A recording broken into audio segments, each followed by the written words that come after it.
This is for multiple choice question 1. In the question it says that the population has been living in balance with its environment and then a fire occurs. So which graph best represents this? Well, if you're talking about something living in balance, what you're really talking about there is a carrying capacity. So the carrying capacity exists when the number of births equals the number of deaths. So that would be living in balance. If a fire then occurs, that's going to drop the population below its carrying capacity because that's going to kill off organisms, increasing the death rate. Eventually, that population might go back to its carrying capacity, but the graph that best shows this trend is number 3 here. It doesn't show it returning to its carrying capacity, but it shows the carrying capacity and it shows a decrease in the population number. Multiple choice question 2. During which year did the population first reach its carrying capacity?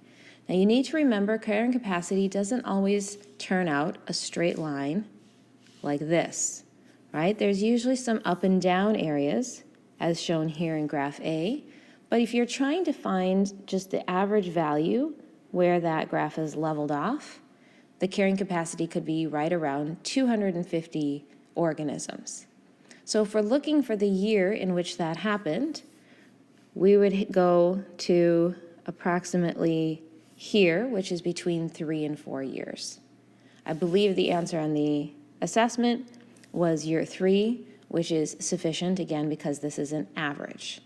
It would not be anything later, like year 5, 6, or 7, because by that point, the carrying capacity had already been reached, and it couldn't be anything earlier because during these times, the population was still increasing. Multiple choice question 3. The graph below shows the carrying capacity for population of grass-eating animals on the Great Plains of the United States. You can see here that they had initial carrying capacity around 200, and then after a certain time period dropped down to a lower carrying capacity of 100. So the question below says, why did the carrying capacity drop during that time period? So what's going on right here?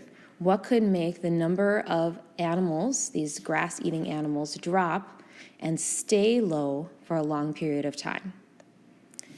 If the animals began to migrate, here, option 1, to another area in year 4, you wouldn't have seen a big drop like you see here. It would have been a more gradual drop.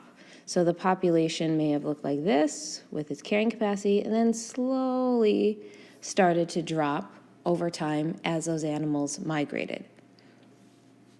The same thing, if the animals began to have fewer offspring between years 3 and 4, you would have again seen a more gradual decrease in the population. If a group of non-grass-eating animals moved into this area, that wouldn't have affected these animals because these animals eat grass.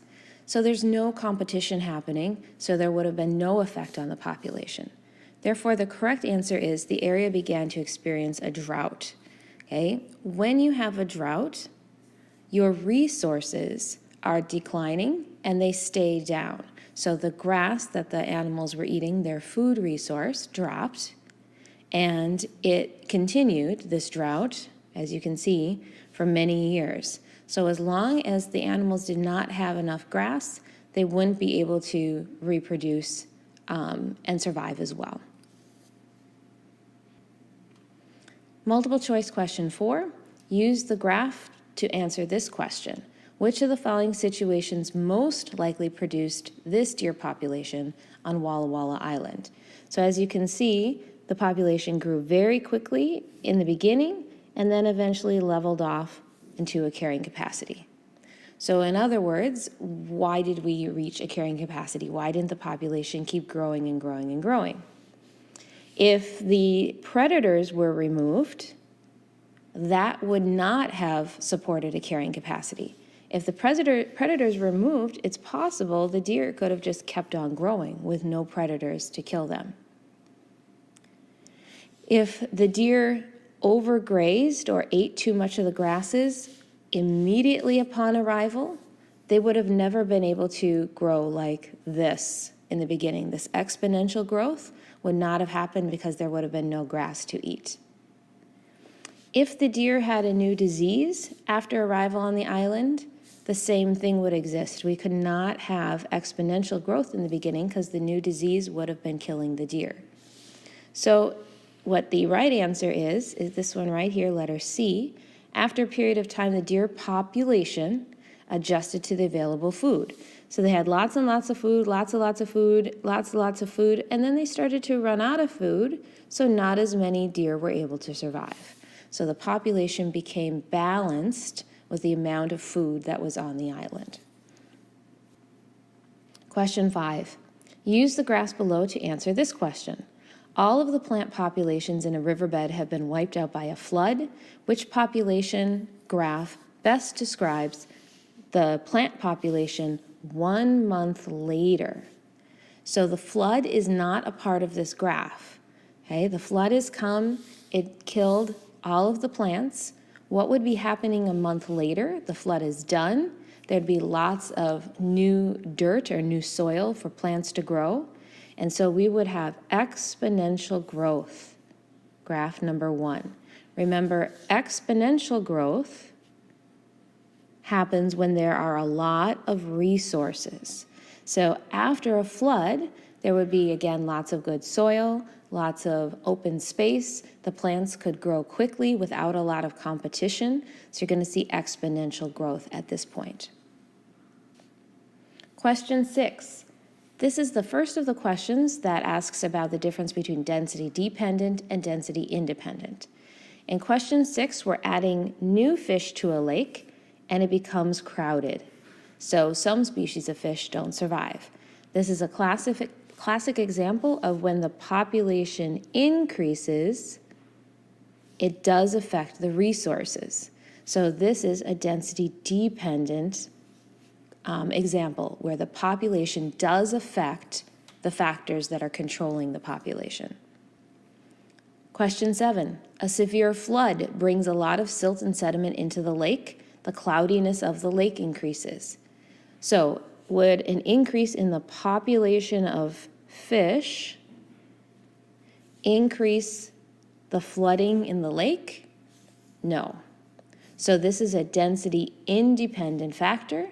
The population of fish does not affect the factor of flooding. Question 8. Many fish die due to an increase in water temperature. Would the increase in a population of these fish increase the water temperature? No. The population of fish does not increase the water temperature. Therefore, this is a density independent factor. The size of the population does not affect the factor that's changing it. Question 9. A population is growing quickly when a parasite causes disease to spread. We talked a couple times about disease in class. As a population increases, is disease more likely to happen? Yes. So this is a density dependent factor. The population increasing makes the factor of disease stronger. Question 10. 2 species of fish eat the same type of algae. So we have, again, species 1 and species 2. Would an increase in population of species 1 affect the size of the population of species 2? Yes. So this is a density dependent factor because they both eat the same food. The increase of one is going to affect the other species. So we call this density dependent.